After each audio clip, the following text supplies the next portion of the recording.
আমার মেয়ে জান্নাত, ও ওর বয়স যখন 13 দিন, সেদিনকার থেকে ধরা পড়ছে আমার মেয়ের হাড়ের ছিদ্র। অনেক অসুস্থ ছিল, 3বার আমরা হাসপাতালে ভর্তি ছিলাম। মনে হয়েছে কি তেমনই মনে হয় জীবনটা চলে গেল।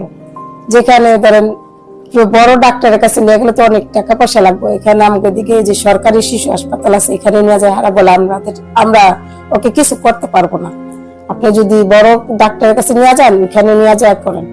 পরে আমি তা যাইতে পারি না, অনেক টাকা গেছে। পরে এই পর্যন্ত 4 বছর আর চিকিৎসা করছি। পরে বলছে অপারেশন করতে দিব। আমার কাছে এত টাকা নাই যে আমি আর অপারেশন করবো। আর বাবা একটা ছোটখাটো চাকরি করে, রোজ আমি রোজ খাই। কাজে গেলে আমার খাবার আছে, কাজে গেলে খাবার নেই। এর জন্য ও মাসে বা 2 মাস 1 মাস পর পরই অসুস্থ যায়, শ্বাসকষ্ট বন্ধ হয়ে যায়। আমরা ভাবি কি ওই মনে আর বাঁচবো না, আমার বুকের থেকে আল্লাহ ফেরত নিয়ে যাবে। কিন্তু আল্লাহর কাছে অনেক দোয়া প্রার্থনা করছি, আল্লাহ রাখছে। তো কিছুদিন আগে আর অনেক বুকে ব্যথা উঠছে, পরে আমরা ডাক্তারখানে নিয়ে গেছি, বলছে আর 3 মাসের মধ্যে অপারেশন করতে হবে। কিন্তু আমরা অনেক কান্দাকাটি করছি যে এত টাকা তারা আমার কাছে নাই, আমি আর অপারেশন করবো। আমরা আল্লাহর কাছে কান্দি যে আল্লাহ তুমি কি দেখো না, তুমি আমরা হলো গরিব, গরিবের জন্য তো আল্লাহ থাকে, তুমি একটা কিছু করো আল্লাহ।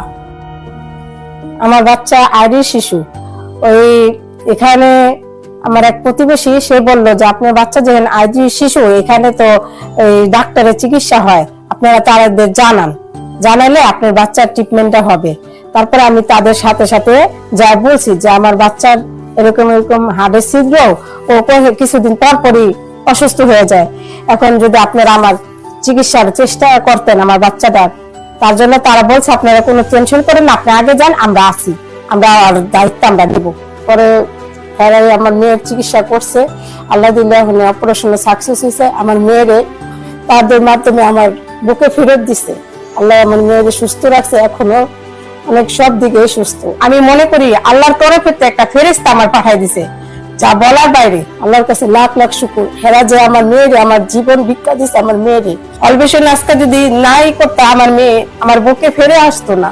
এখন আমি মনে করি এই অল্পেশনের থেকে আমার মেয়েরে নতুন একটা জীবন দিছে, তার জন্য অনেক অনেক আমি আল্লাহর কাছে লাখ লাখ শুকরিয়া আদায়